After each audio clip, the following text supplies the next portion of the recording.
Assalamualaikum warahmatullahi wabarakatuh. Bertemu kembali dalam mata kuliah kita kali ini dengan tema model dan metode pembelajaran. Apa ya bedanya model dan metode pembelajaran? Mahasiswa yang baik, istilah ini sering kita dengar tentu saja ya karena kita guru dan harus menempelkan model dan metode pembelajaran di dalam RPP kita. Model pembelajaran itu tingkatan tertinggi dalam kerangka pembelajaran karena mencakup keseluruhan tingkatan. Lingkupnya yaitu keseluruhan kerangka pembelajaran karena memberikan pemahaman dasar atau filosofis dalam pembelajaran. Untuk apa ya model pembelajaran? Nah, mahasiswa yang baik, model pembelajaran ini berfungsi sebagai pedoman bagi para perancang pembelajaran dan para pengajar dalam merencanakan kegiatan pembelajaran di kelas yang akan dilakukan. Yang berikutnya, model pembelajaran ini pedoman bagi kita sebagai guru untuk melaksanakan pembelajaran agar sesuai dengan langkah ya dan segala sesuatu yang dibutuhkan dalam pembelajaran tersebut. Jadi model ini membantu kita agar pembelajaran lebih terarah. Di dalam model pembelajaran ada strategi yang menjelaskan operasional alat atau teknik yang digunakan siswa dalam proses pembelajaran. Nah, selanjutnya di dalam strategi pembelajaran ada metode pembelajaran yang menjelaskan langkah-langkah untuk mencapai tujuan pembelajaran. Tingkatan ini memiliki fungsi untuk menjelaskan hubungan dari kerangka pembelajaran tersebut. Nah, loh ya, jadi sekarang setelah model pembelajaran ada lagi istilah strategi pembelajaran dan juga metode pembelajaran ya. Apa itu? Kita simak berikutnya ya. Pada slide berikut ini kita akan melihat bahwa pendekatan pembelajaran ini membungkus model pembelajaran, strategi, metode, teknik, dan taktik pembelajaran. Nah, contohnya seperti ini. Pada saat kita menentukan pendekatan pembelajaran student center gitu ya. Student center ini artinya berpusat pada siswa. Kita tentukan model pembelajaran apa yang berpusat pada siswa. Contohnya saya mau karena di sini saya berikan contoh jigsaw, maka modelnya jigsaw. Dan strategi, metode, teknik, dan taktik itu kita lihat ya, kita hubungkan dengan model yang kita tentukan jigsaw tadi. Nah, berikutnya setiap guru memang akan punya teknik tersendiri ya untuk melakukan model, strategi, metode yang berbeda.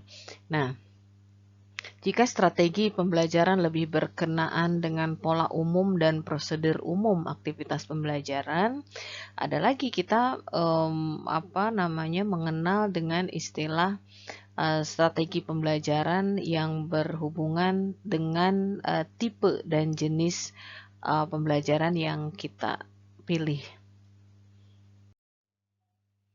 Dari gambar yang tadi, kita kemudian dapat mengenal beberapa istilah yang sebetulnya mirip ya.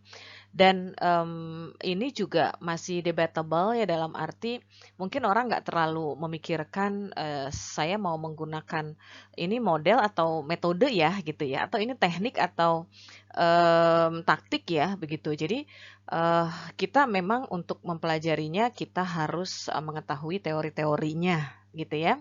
Nah sekarang kita lihat dulu ada pembelajaran ya, ada kemudian istilah pendekatan, ada strategi, ada metode, teknik, dan model yang seperti di dalam gambar tadi. Istilah pembelajaran diartikan sebagai proses belajar mengajar. Dalam konteks pembelajaran, tentu ada dua komponen yang penting, ada guru dan ada siswa, dan semuanya saling berinteraksi. Itu pembelajaran. Dengan demikian, Pembelajaran didefinisikan sebagai pengorganisasian atau penciptaan atau pengaturan suatu kondisi lingkungan yang sebaik-baiknya yang memungkinkan terjadinya proses belajar pada siswa. Jadi tentu yang kita maksud pembelajaran di sini bukan hanya ada guru dan ada siswa, tapi gimana caranya agar kita dapat mengajar dan siswa juga belajar. Sederhananya, pembelajaran terdiri atas 3 bagian utama. Ada partisipan pembelajaran, ya, ada muridnya, ya, kemudian ada sumber belajarnya, dan ada aktivitas atau proses pembelajaran.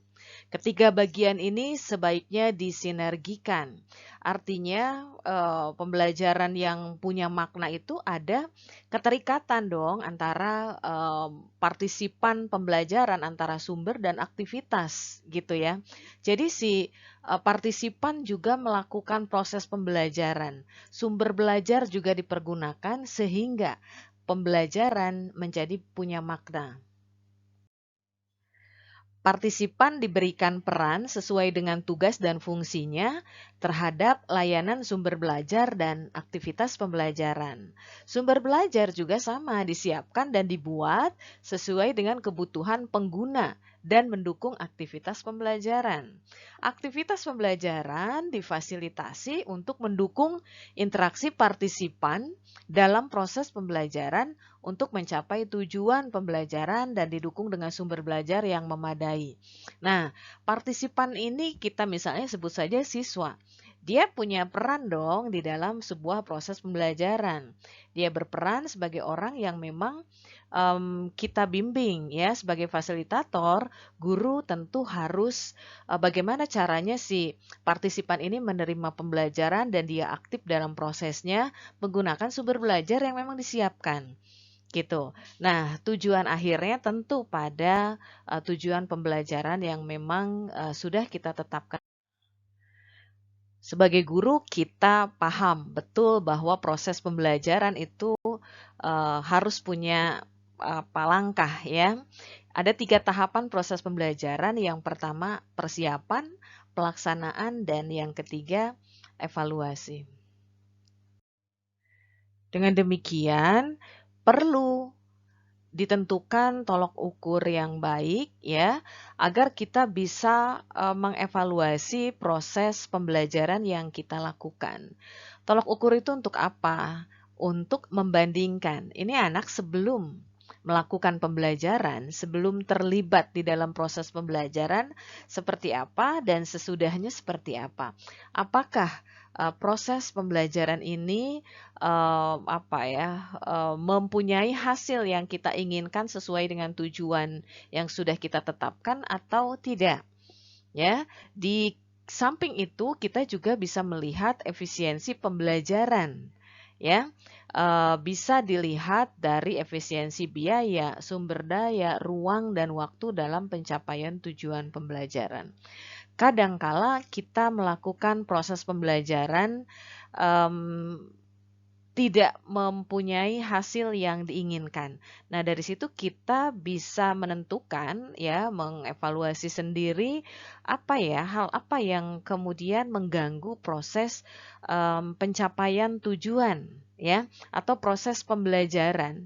Ini kenapa bisa terganggu? Apakah pada saat itu memang kita tidak menyiapkan pembelajaran dengan baik, ya? Apakah memang sumber daya yang sudah kita siapkan tidak kita pergunakan dengan baik dan seterusnya. Istilah berikutnya, kita mengenal pendekatan pembelajaran. Pendekatan pembelajaran dapat diartikan sebagai titik tolak atau sudut pandang kita terhadap proses pembelajaran. Kita mau melakukan proses pembelajaran yang seperti apa? Ya, yang merujuk pada pandangan tentang terjadinya suatu proses yang sifatnya masih umum. Di dalamnya mewadahi, menginspirasi, menguatkan, dan melatari metode pembelajaran dengan cakupan teoritis. Ada 2 jenis pendekatan dalam pembelajaran, yaitu pendekatan pembelajaran yang berorientasi pada siswa atau student center approach dan Yang satunya pembelajaran yang berorientasi pada guru atau teacher center approach. Apa bedanya? Di dalam pendekatan student center, kita sebagai guru mendorong siswa mengerjakan sesuatu sebagai pengalaman praktik untuk mereka, ya. Jadi mereka melakukan sesuatu menambah pengalaman sendiri saat belajar.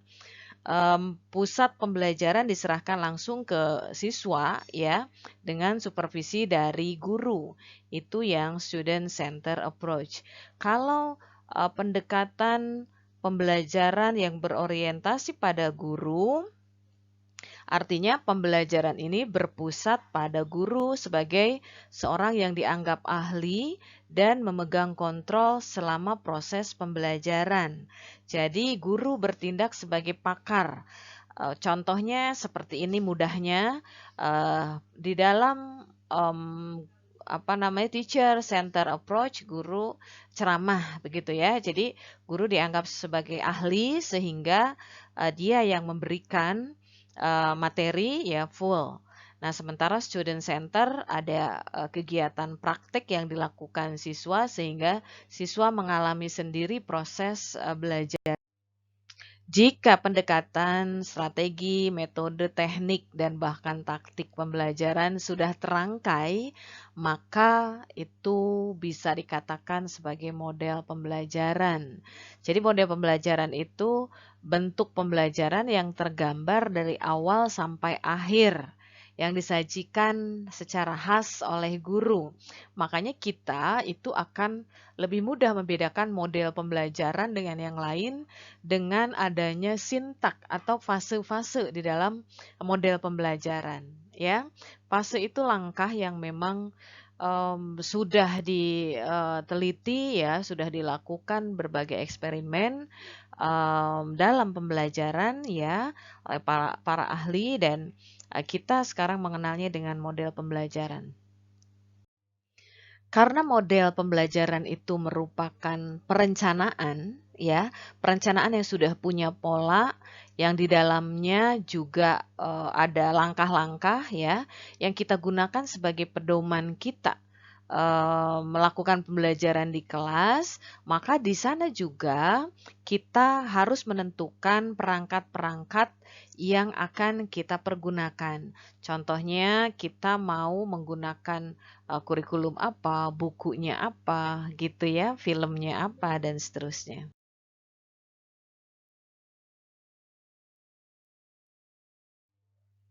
Beralih ke strategi pembelajaran. Strategi ini suatu kegiatan guru ya agar tujuan pembelajaran dapat dicapai secara efektif dan efisien. Jadi lebih kepada bagaimana ya kita melakukan model pembelajaran itu gitu ya dengan efisien. Jadi kalau kita kembali ke dalam gambar ini, kita bisa lihat bahwa tadi pendekatannya student center atau teacher center ya gitu. Kemudian modelnya yang kita pergunakan model yang mana dengan langkah-langkah apa. Baru kemudian untuk melaksanakan model tersebut kita menggunakan strateginya seperti apa. Secara bahasa strategi itu siasat, kiat, trik atau cara. Sedangkan secara umum strategi adalah garis besar haluan dalam bertindak untuk mencapai tujuan yang sudah ditentukan. Jadi strategi pembelajaran ini siasat atau trik kita atau gimana caranya kita melaksanakan model pembelajaran yang sudah kita tentukan.